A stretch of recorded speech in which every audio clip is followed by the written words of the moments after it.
وبه نستعین وهو خیر ناصر و معین۔ حضرت شعیب علیہ السلام کے متعلق جو فص ابن عربی نے ذکر کی ہے فصوص الحکم میں، اس کا نام حکمت قلبیہ رکھا ہے۔ تو اس فص میں قلب کے متعلق گفتگو بہت زیادہ کی، کچھ گفتگو ابن عربی نے کی ہے اور کچھ گفتگو فلاسفہ اور سارے اور عارفین یا عرفاء نے اپنی اپنی مختلف عرفانی کتب میں ذکر کی ہے۔ تو ہم چاہ رہے تھے کہ قلب کے متعلق جو بحث فلاسفہ اور عرفاء نے پیش کی ہے وہ آپ کے متعلق اس کا ایک خلاصہ پیش کر سکے۔ تو ہم نے بہت ایک طویل بحث کو سمیٹا تھا اور پچھلے 2 جلسوں میں 2 سیشن میں کچھ گفتگو ذکر کیا ہے اور کچھ آج ہم ذکر کر کے اسے ختم کرنے کی کوشش کریں گے۔ استاد محمد تقی جعفری صاحب ایک بہت بڑے فلسفی گزرے ہیں ایران میں، یہ ابھی کچھ سال پہلے ان کی وفات ہوئی ہے۔ تو انہوں نے بھی اپنی ایک تو قرآن کی تفسیر ہے، نہج البلاغہ کی شرح ہے، پھر فلسفے کے اوپر ان کی کتابیں ہیں اور ان کے اپنے نظریات تھے۔ تو انہوں نے قرآن مجید کی وہ آیات جو قلب کے اوپر ہیں، دل کے متعلق جو آیات ہیں، جس میں کچھ اور بھی الفاظ جن کا معنی عموماً مترجمین دل کرتے ہیں، فؤاد، صدر، ان کو بھی ذکر کیا ہے۔ ذکر کرنے کے بعد ان کے الفاظ، ان کے معنی میں بحث کی ہے۔ بحث کرنے کے بعد ان آیات کے کچھ نتائج ذکر کیے ہیں۔ تو میں چاہ رہا تھا کہ وہ نتائج آپ کے سامنے کچھ بیان کر دوں۔ تو وہ 6 نتیجے قرآن مجید کی آیات سے انہوں نے اخذ کیے ہیں، وہ آیات جو قلب، فؤاد اور صدر کے متعلق تھی۔ پہلا نتیجہ تقی جعفری صاحب ذکر کرتے ہیں کہ دل کی ایک خصوصیت یہ ہے کہ دل کی جو سختی اور قساوت ہے، قساوت قلب، جس سے ہم عموماً اصطلاح استعمال کرتے ہیں، قساوت قلب، اسلانی قسی القلب ہے، اس کا دل بہت سخت ہوتا ہے۔ کہتے ہیں کہ جس کا دل کی جو سختی ہے وہ پتھر کی سختی سے زیادہ شدید تر ہے۔ دل کی سختی پتھر کی سختی سے زیادہ شدید تر ہے۔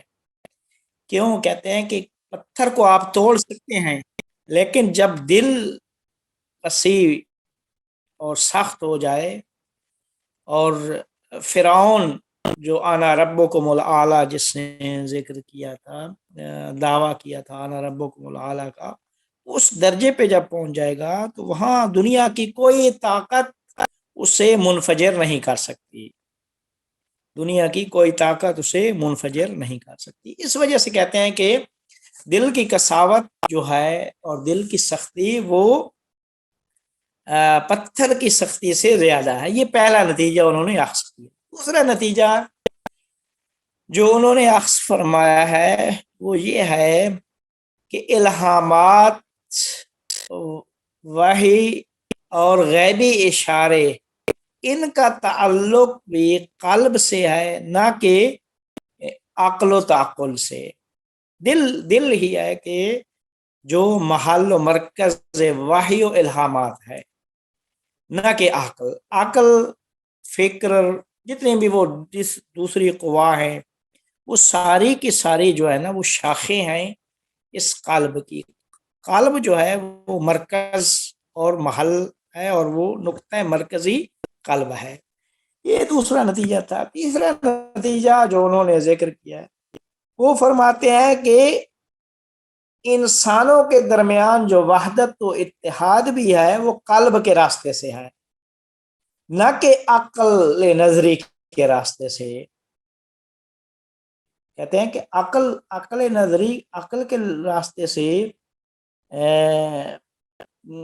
وحدت انسانوں کے درمیان برقرار نہیں ہو سکتی۔ جب تک عقل تعقل مرحلہ قلب پہ نہ پہنچے گا اس وقت اتحاد وحدت برقرار نہیں ہو سکتی۔ تو یہ دل ہی ہے کہ جن سے انسان دوسرے انسانوں سے جڑ جاتا ہے، دل ہی ہے جو ایک انسان کو دوسرے انسان سے جوڑتا ہے۔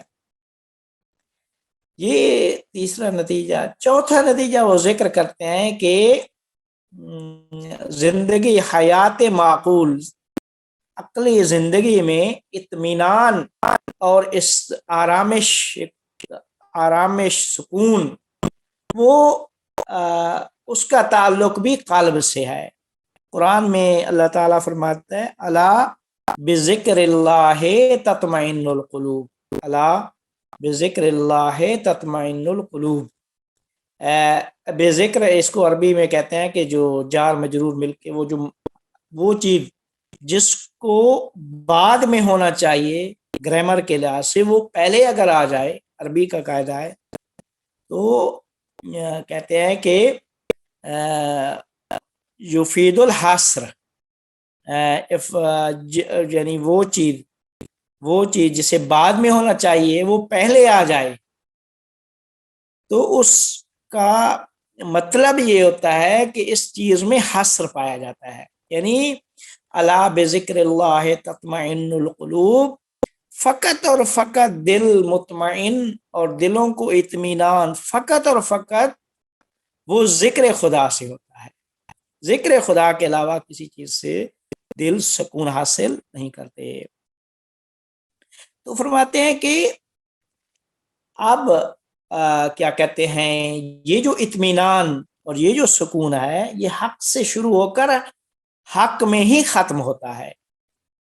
حق سے شروع ہوتا ہے قلب کا اطمینان اور حق ہی میں ختم ہو جاتا ہے۔ یہ تھا چوتھا نتیجہ۔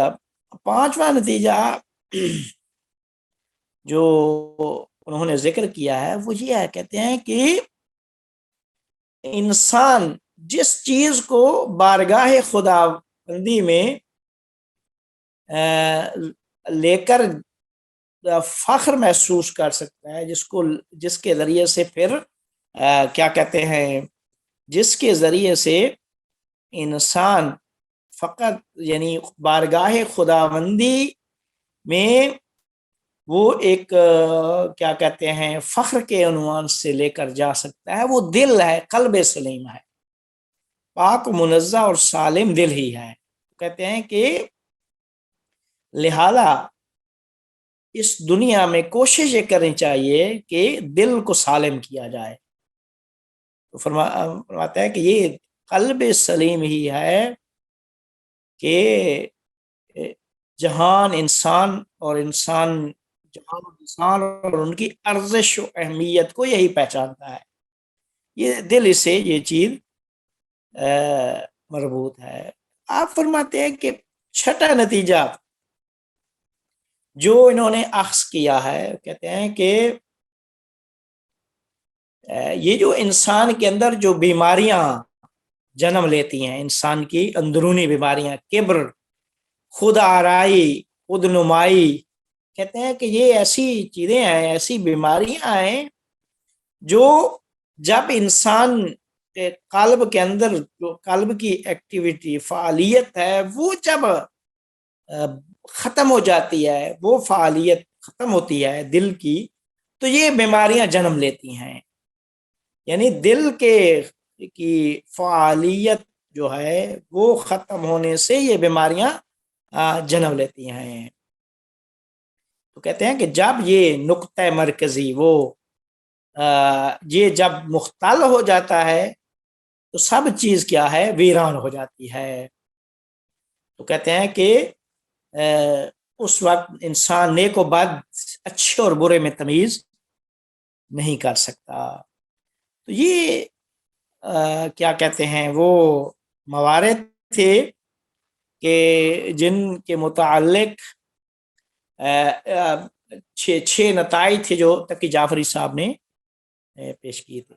آپ فرماتے ہیں کہ ایک چیز شہید مطہری، ڈاکٹر شہید مطہری صاحب فرماتے ہیں جسے انسان کا دل اللہ تعالیٰ قرآن میں جسے قلب سے یاد کرتا ہے، در حقیقت ایک جملہ مطہری صاحب کی طرف سے کہ در واقعی وہ ایک سمندر ہے، کہ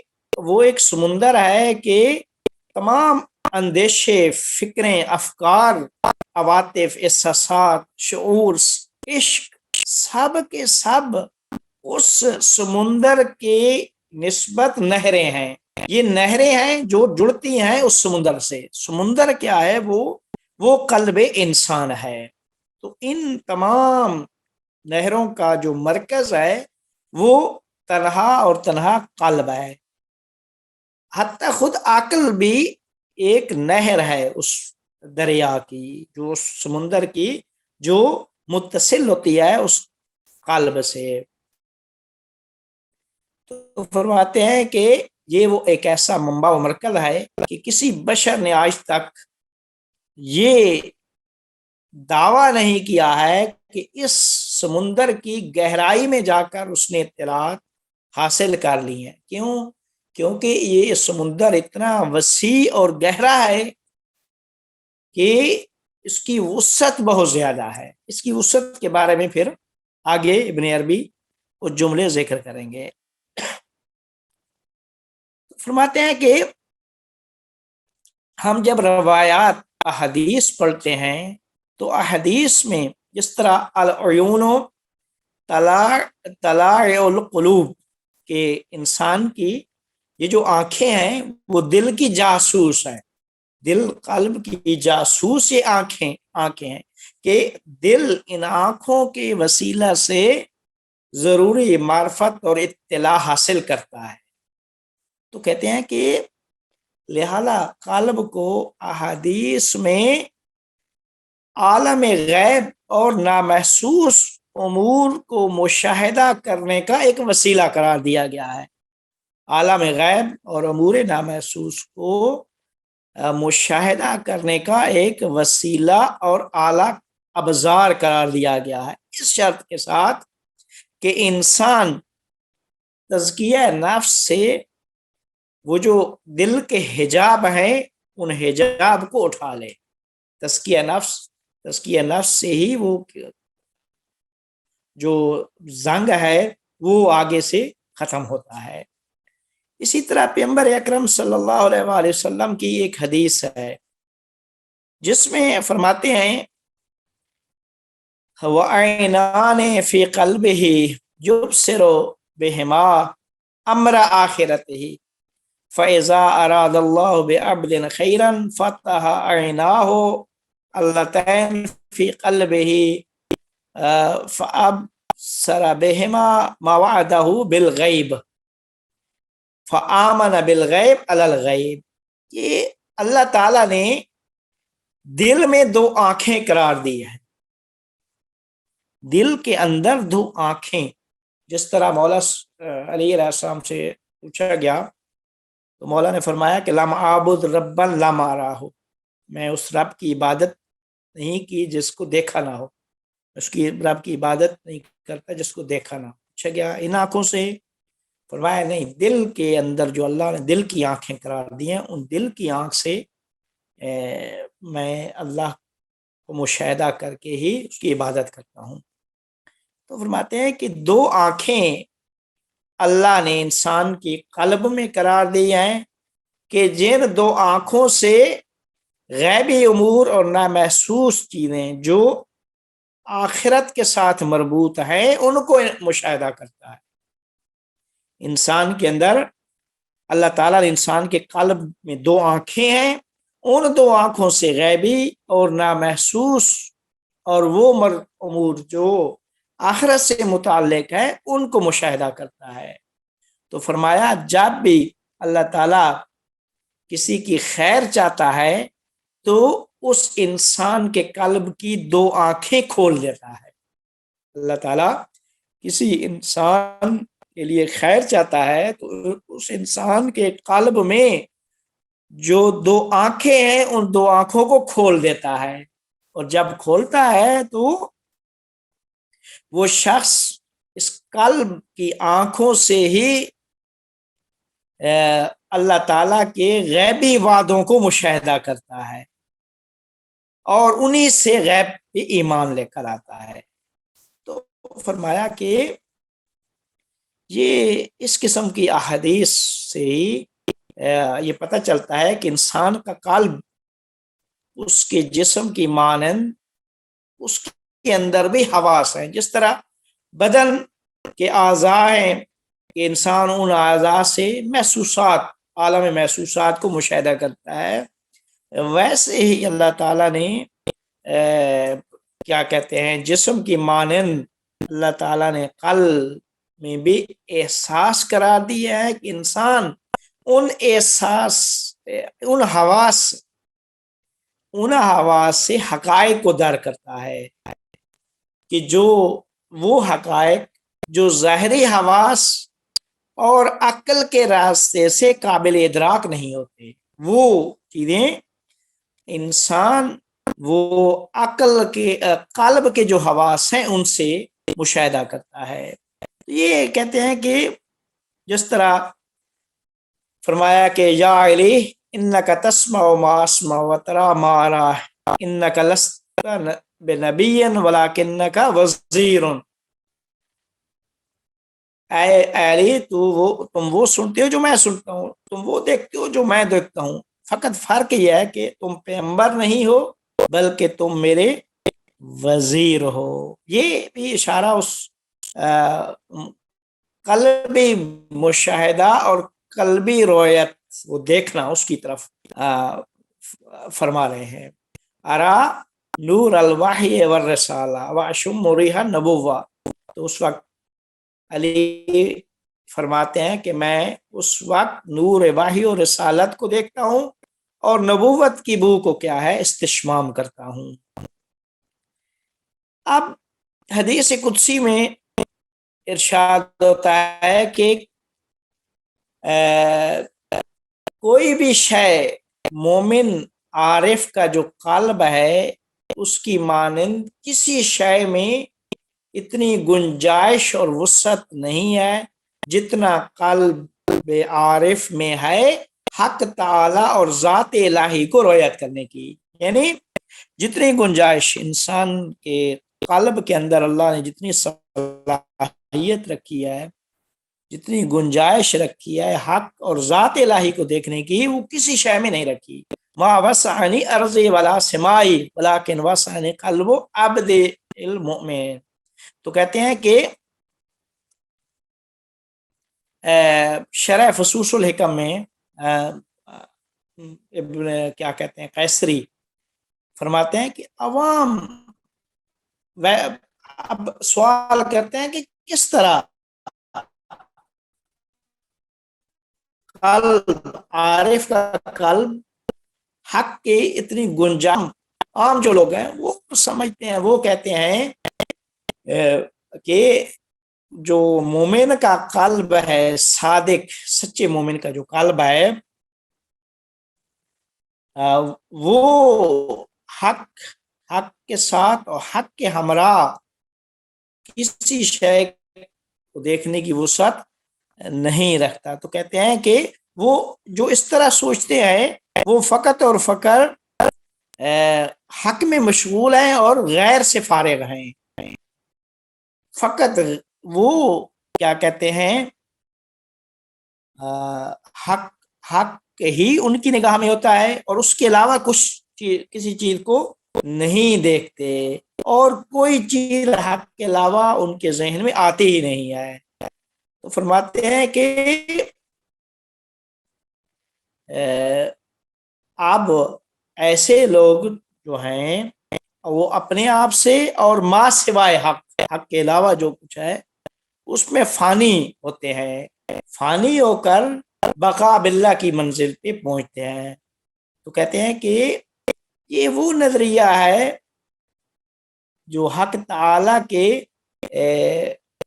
جو قلب کے بارے میں جو لوگ رکھتے ہیں ان کو انہوں نے اس قسم کے نظریہ رکھنے والوں کو بھی عوام کہا ہے کیسری نے. کیسری کہتے ہیں کہ اس قسم کا جو نظریہ رکھتے ہیں نا کہ مومن کے قلب جو ہے صادق مومن کا قلب وہ کسی شے کی یعنی حق اور حق کے ساتھ اور حق کے مرا کسی جتنا وہ وسعت رکھتا ہے کوئی اور چیز وسعت نہیں رکھتی. تو کہتے ہیں کہ جو یہ بھی نظریہ رکھتا ہے اور جو یہ نظریہ رکھتا ہے وہ واقعاً حق میں مشغول ہوتا ہے غیر حق کو نہیں دیکھتا اور وہ فانی در حق ہوتا ہے اور بقا باللہ ہوتا ہے. لیکن کہتے ہیں یہ نظریہ بھی عوام کا نظریہ ہے. لیکن خواص کون ہے؟ وہ صوفیاء اور عرفاء جو وحدت الوجود کے قائل ہیں.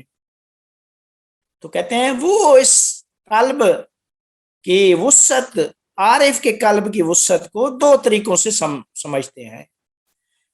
عارف کے قلب کی جو وسعت ہے اس کو دو طریقوں سے سمجھتے ہیں. پہلا یہ کہ عارف کا قلب حق کو ہر شے میں مشاہدہ کرتا ہے اور اس کی جو معتقدات کی جتنی صورتیں ہیں ان کی پرستش کرتا ہے.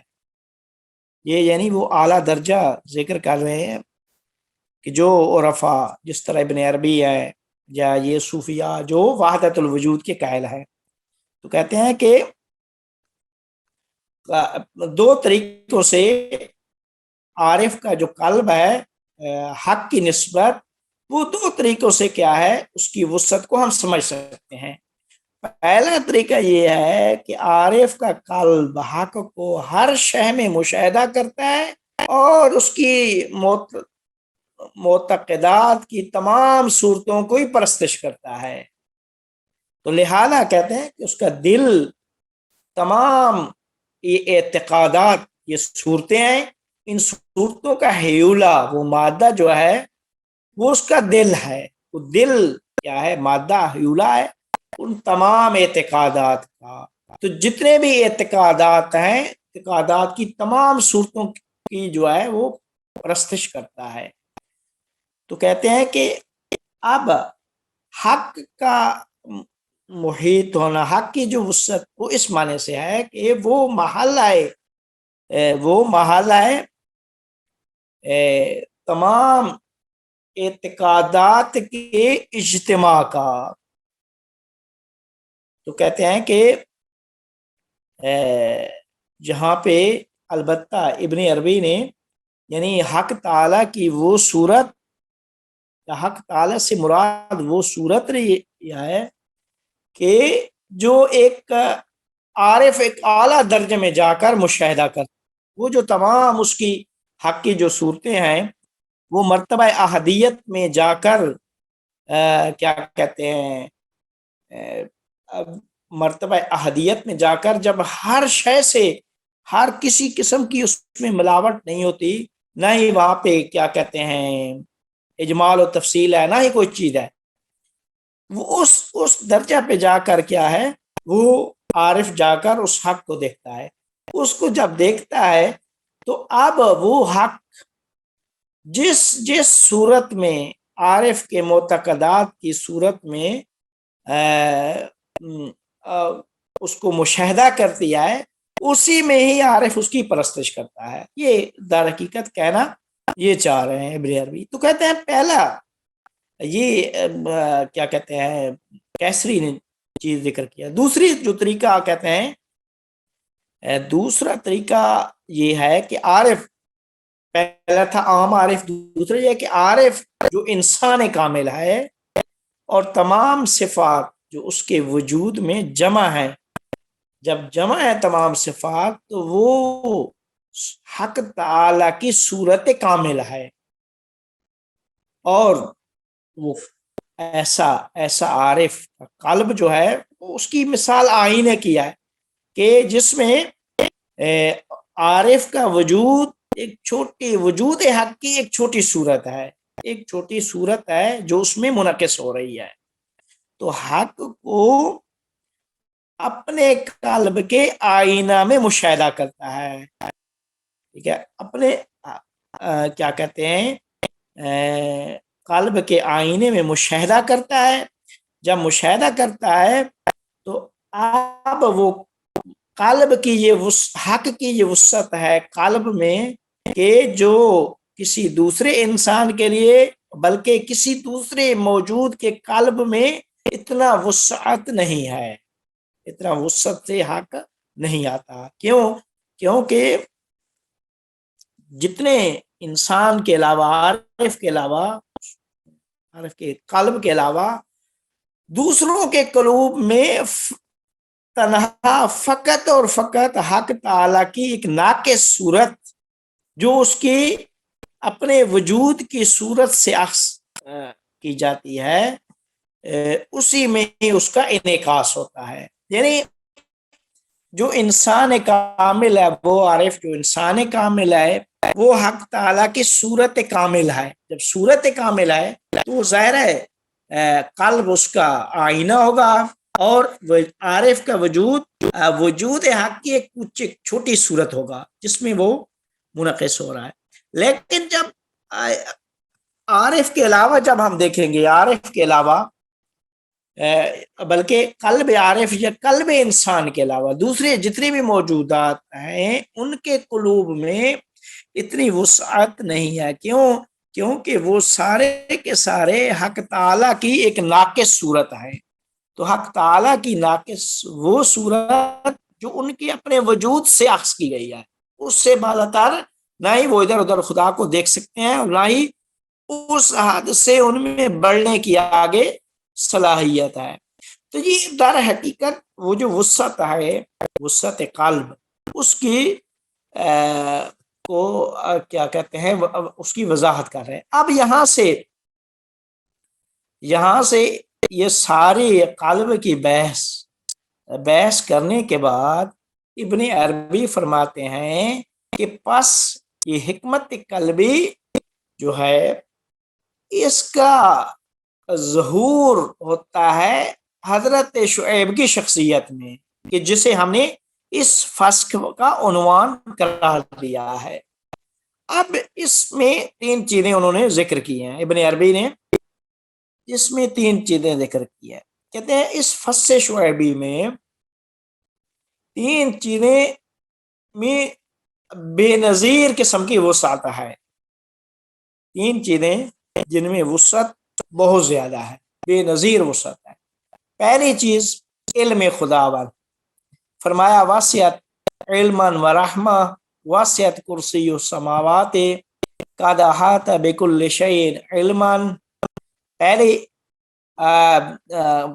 پھر فرمایا کہ پہلی چیز پس انسان کا جو ہے اللہ تعالیٰ نے اس کرسی واسعت کرسی السماوات والارض، جو کرسی ہے علم ہے، احاط بکل شیء علما، احاطہ وجودی علمی.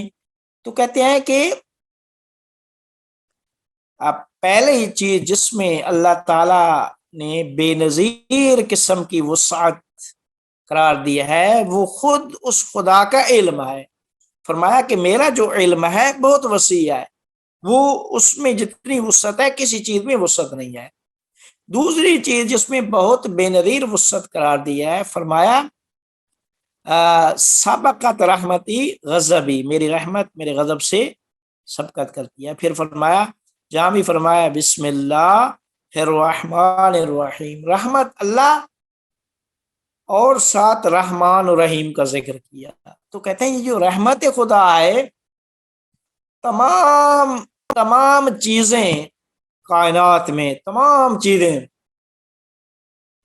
اس عالم خلق میں، عالم تخلیق میں، تمام چیزیں رحمت کی مدیون ہے، رحمت کی مدیون ہے تمام چیزیں. تو اب رحمت پہلے ہے، باقی چیزیں بعد میں ہیں. علم پہلے ہے، دوسرا چیز رحمت خدا ہے. تو فرماتے ہیں کہ یہ 2 چیزیں. تیسری چیز جو اس فصل شعیبی میں ابن عربی نے ذکر کیا ہے، اس کا تعلق انسان کے دل سے ہے. کہ اللہ تعالیٰ کی جائگاہ، مقام، خدا کا محل جو ہے وہ دل آدمی ہے، دل انسان ہے۔ کیوں؟ کیونکہ اوسع الاشیاء یعنی تمام اشیاء میں سب سے وسیع، جس میں سب سے زیادہ وسعت ہے، وہ قلب انسان ہے، انسان کا دل ہے۔ لہذا کہتے ہیں کہ خدا کسی کہیں بھی انسان کے دل کے علاوہ کہیں بھی اس کی گنجائش نہیں ہے۔ تو کہتے ہیں کہ اسی وجہ سے حدیث قدسی میں ہے ولا یسعنی ارضی ولا سمائی بل یسعنی قلب عبد المؤمن، میرے عبد جو مومن ہے، اس کسی زمین و آسمان کسی میں اتنی وسعت نہیں ہے جتنا وسعت میرے عبد مومن کے قلب میں ہے۔ تو فرمایا کہ میری جو جگہ ہے وہ قلب انسان ہے۔ خود اللہ فرما رہا ہے کہ حق کی جائگاہ، حق کا مقام، حق کی جو جگہ ہے وہ کیا کہتے ہیں، دل انسان ہے، قلب انسان ہے۔ تو لہذا فرمایا کہ وسعت قلب کی وسعت علم و رحمت کی وسعت کے برابر ہے۔ قلب کی وسعت علم و رحمت خدا سے وابستہ ہے۔ بس وسعت قلب کا تعلق وسعت علم و رحمت سے ہے، پہلے علم خدا، رحمت خدا، پھر وسعت قلب ہے۔ تو پس فرمایا کہ پس یہ قلب انسان ہی ہے جو خدا کو قبول کرنے کا ظرف ہے، خدا کو قبول کرنے کا ظرف ہے۔ قلب المومن عرش الرحمن، مومن کا دل عرش رحمان، الرحمن استوى علی العرش، ٹھیک ہے۔ تو الرحمن بیٹھا ہے عرش پر۔ تو عرش کیا ہے؟ وہ دل انسان ہے۔ تو الرحمن استوى علی العرش، جو لوگ اس سے تجسم کے قائل ہیں کہ اللہ کا جسم ہے رحمان، یہ تشبیہات میں سے، یہ متشابہات میں سے یہ آیت ہے کہ اللہ کیا کہتے ہیں عرش پہ بیٹھا ہے۔ اس سے پھر وہ تعویل کر دیتے ہیں جی مراد یہ ہوگی، یہ ہوگی۔ ابن عربی فرماتے نہیں، قلب المومن عرش الرحمان، عرش کیا ہے؟ وہ قلب ہے۔ تو اللہ رحمان اور اللہ کی جگہ کیا ہے؟ وہ قلب ہے۔ صحیح فرمایا الرحمن علی العرش استوى، رحمان عرش پہ ہی بیٹھا ہے۔ تو وہ عرش کیا ہے؟ وہ قلب ہے۔ تو فرماتے ہیں کہ بس یہ ظرف ایسی جائگاہ، یہ یعنی قلب ایک ظرف ہے، جائگاہ وہ مقام ہے کہ جو ایک نامحدود چیز کا، وہ ایک دریائے نامحدود ہے، سمندر نامحدود، حتیٰ کہ کسی ہر قسم کی قیودات سے مبرہ ہے۔ تو فرماتے ہیں کہ یہیں سے پھر ابن عربی بایزید بسطامی سے ایک چیز نقل کرتے ہیں، بایزید بسطامی سے ایک چیز نقل کرتے ہیں، فرماتے ہیں کہ اگر عرش اور عرش کے علاوہ، عرش اور ما سوائے عرش سب میرے دل پر گر جائے، ساری کی ساری چیزیں میرے دل کے گر جائیں، یہ دل کے اندر آ جائیں، تو فقط اور فقط میرے دل کے ایک کونے کو پر کریں گی۔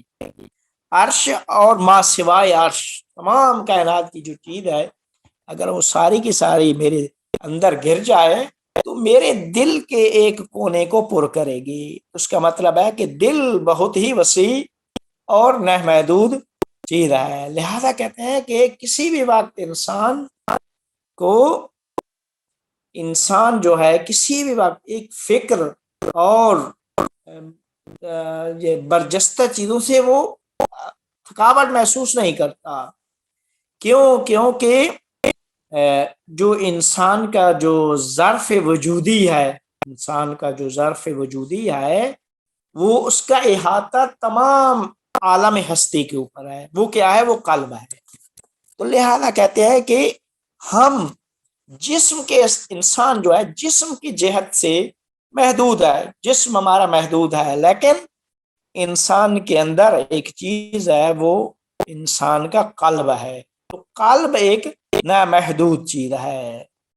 تو اسی وجہ سے ملا صدرہ کہتے ہیں کہ انسان کی ایک ذات کی جو جس کے اندر بہت گہرائی ہے، اس کو قابل شناخت نہیں ہے۔ بس انسان ایسی جگہ پہ پہنچتا ہے پھر خدا کے علاوہ نہیں دیکھتا اپنی، یعنی قلب انسان کا۔ تو خلاصہ کہتے ہیں کہ اشیاء وسعت کے اعتبار سے فرق کرتی ہیں، وسعت کے اعتبار سے وسیع ہونے میں فرق کرتی ہیں۔ کہتے ہیں وسیع ترین چیز علم خدا، رحمت خدا اور قلب انسان ہے۔ علم خدا، رحمت خدا اور قلب عارف، یہ سب سے زیادہ وسعت ان میں پائی جاتی ہے۔ ٹھیک ہے، یہ پہلی چیز۔ دوسری چیز کہتے ہیں کہ انسان کے وجود میں جو حقیقت ہے اسی کے ساتھ خاص ہے۔ کیوں؟ کیونکہ حضرات خمس میں پانچواں حضرت وہ انسان کامل ہے، اس کو حضرت جامع کہا جاتا ہے۔ کیوں جامع کہا جاتا ہے؟ کہ انسان ہی ہے کہ جو سارے کے سارے عوالم اس کے اندر موجود ہے، انسان کے اندر پورے کا پورا عالم موجود ہے۔ یہ دو۔ تیسری چیز فرماتے ہیں کہ جب ہم کہتے ہیں کہ خدا قلب عارف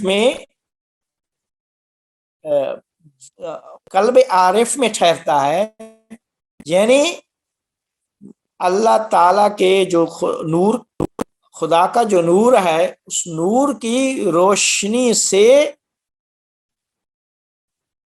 یعنی اللہ تعالیٰ کی نور کی روشنی ہی ہے کہ جو کسی دوسرے کے لیے جگہ ہی نہیں چھوڑتی۔ اللہ تعالیٰ، جب ہم کہتے ہیں کہ قلب انسان میں جگہ ہے خدا کی، یعنی خدا کے نور، خدا کا اتنا وسیع نور ہے کہ اس کے نور کی وسعت کسی دوسرے کے لیے جگہ ہی نہیں چھوڑتی۔ جس طرح کہتے ہیں کہ سورج جب طلوع کرتا ہے تو سارے کے سارے ستارے، سیارے، ساری چیزوں کی روشنائی کیا ہے؟ وہ ختم ہو جاتی ہے۔ تو جب کسی قلب عارف میں نور خدا آ جاتا ہے تو وہ غیر خدا کسی غیر کے لیے جگہ ہی نہیں چھوڑتا۔ جس طرح امام جعفر صادق علیہ السلام فرماتے ہیں القلب حرم اللہ فلا تسکن فی حرم اللہ غیر اللہ۔ قلب حرم خدا ہے، حرم خدا میں غیر خدا کو مت بساؤ۔ تو فرماتے ہیں کہ یہ تھا اس کے بارے میں، کیا کہتے ہیں، کل یہ جو ابن عربی نے اس فصل میں، اور تھوڑی اور بھی بحث تھی لیکن میں نے اس بحث کو میں نے کہا سمیٹ دوں یہیں پہ، کہ فصل شعیبی میں ابن عربی نے قلب کے اوپر گفتگو کی ہے، اور ہم نے تھوڑا سا اور زیادہ یعنی وسیع بحث جو مختلف دوسرے فلاسفہ یا عرفاء تھے ان کا نقطہ نظر بھی یہاں پہ بیان کیا ہے۔ تو ہم چاہ رہے تھے کہ دل کی بحث جب روشن ہو جائے تو یہ آخری جملہ ان کا سمجھنا کہ جو فصل شعیبی میں خاص کر انہوں نے عنوان 3 چیزیں قرار دی ہیں کہ علم خدا، رحمت خدا، وسعت قلب، اور وسعت قلب کو یعنی اوسع الاشیاء قرار دیا ہے۔ تو اسی وجہ سے فرمایا الرحمن علی العرش استوى، قلب المومن عرش الرحمن، عرش رحمان قلب ہے۔ لہذا کہتے ہیں کہ مسجد ڈھا مندر ڈھا دے جو کچھ ڈیندا ہو، پر بندے دا دل نہ ڈھاویں رب دلاں وچ رہندا۔ یہ دل جو ہے نا وہ اس کی بہت زیادہ اہمیت ہے۔ اور امام موسیٰ کاظم علیہ السلام سے فرمانا ہے کہ ویسے بھی حدیثوں میں آیا کہ حرمت المومن اعظم من حرمت الکعبہ، کہ اگر ایک جگہ پہ امر دائر ہو جائے کعبہ کو گرانے میں، اور قلب مومن کو کیا کہتے ہیں، قلب مومن یا مومن کے دل کو اگر توڑنا ہے یا ادھر سے خانہ کعبہ کو توڑنا ہے، ان کے درمیان امر دائر ہو جائے تو آپ کہہ دیں خانہ کعبہ کو توڑ دیں، مومن کے دل کو نہ توڑیں. یعنی اتنی اس کی جو ہے نا وہ قلب کی اتنی اہمیت ہے. تو یہ تھا وہ قلب کے اوپر وہ بحث جو ابن عربی، فلاسفہ اور احادیث اور قرآن میں جو تھی وہ ہم نے بیان کر دی آپ کے سامنے. تو اب اگر کوئی سوال ہے. آغا شکریہ، بہت ہی واضح، بہت اچھا بیان تھا، الحمدللہ. کوئی سوال نہیں، الحمدللہ، شکریہ. یعنی دل کی اہمیت واضح ہو گئی. جی جی جی، الحمدللہ الحمدللہ. جی جی، بہت اچھا بیان. سوری میں بہت ہی فضول سوال کرنے لگی ہوں، مگر قلب کی جگہ کہاں ہے؟ قلب کی جگہ؟ جی قلب دیکھیں، قلب اوسع الاشیاء کا ہے. کوئی جگہ، ساری جگہ اوسع الاشیاء ہم نے کہا ہے. یہ جسم محدود ہے لیکن قلب محیط ہے پورے عالم پہ، عالم ہستی پہ محیط وہ قلب عارف ہے. صاحب یہ بتائیں کہ قلب اور عقل میں کیا فرق ہے؟ کیونکہ یہ کئی دفعہ لگتا ہے کہ جب عقل کی بحث ہو رہی ہے تو وہ قلب کی بحث ہو رہی ہے. عقل کے بارے میں بھی جس طرح شیعہ حدیث میں خاص طور پہ جو پہلی جو اصول کی جو پہلا باب میں جو عقل کی بات ہو رہی ہے، کیا وہ قلب کی بات ہو رہی ہے؟ قلب اور عقل میں کیا فرق ہے؟ دیکھیں، قلب عقل کو ایک شاخ قرار دیا گیا ہے قلب کی. قلب وہ ہے جسے نفس ناطقہ یا روح، نفس ناطقہ، روح، قلب ایک ہی چیزیں ہیں. عقل کیا ہے؟ ان کی ایک قوہ، اس کو عربی میں کہتے ہیں قوہ القلب. قوہ یعنی شاخ، ایک طرح وہ عقل ہے. البتہ بعض جگہ پہ روایتوں میں، شیعہ روایت میں عقل کو قلب بھی قرار دیا گیا، قلب کے معنی میں بھی قرار دیا گیا ہے. تو وہاں پہ مطلب یہ ہوتا ہے کہ بات اس نقطہ مرکزی کی ہو رہی ہے، نہ اس کی شاخ کی. اس روایت میں جہاں پہ مراد عقل سے قلب لی گئی ہے. آغا مگر آپ نے جیسے پہلے کے بیان میں کہا کہ جہاں تک عقل پہنچتی ہے اس کی حد محدود ہے اور اس کے آگے کا راستہ صرف قلب سے ہے. تو یہ سوال تھا کہ پھر عقل اور قلب ایک نہیں ہو سکتے؟ شاخ تو سمجھا جا سکتا ہے مگر عقل، میں نہیں کہ عقل اور قلب ایک نہیں ہے. میں یہ کہہ رہا ہوں کہ جہاں پہ مراد عقل سے قلب لی گئی ہے نا، عقل سے مراد قلب لی گئی ہے، وہاں وہ عقل مراد نہیں ہے جو محدود ہے، بلکہ مراد وہ قلب ہے کہ جس کی حد آگے شروع ہوتی ہے. جی سبحان اللہ. جی اس کو ملا صدرہ نفس ناطقہ اس کو کہتے ہیں کہ جس سے انسان کی شخصیت کا قائم ہے جس سے انسان کی شخصیت، وہ نفس ناطقہ ہے.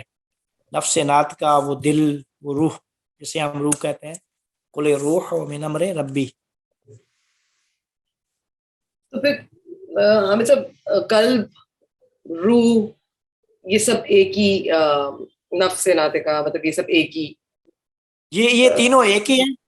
تو پھر ان کی شاخیں کیا کیا ہے اگر آپ واپس سے بتا سکیں؟ جیسے عقل ان کی شاخ ہے، قوہ خیال، قوہ وہم، قوہ حس، محسوسات جتنی ہیں، حواس ظاہریہ، حواس باطنیہ، یہ سارے کے سارے قلب کی شاخیں ہیں.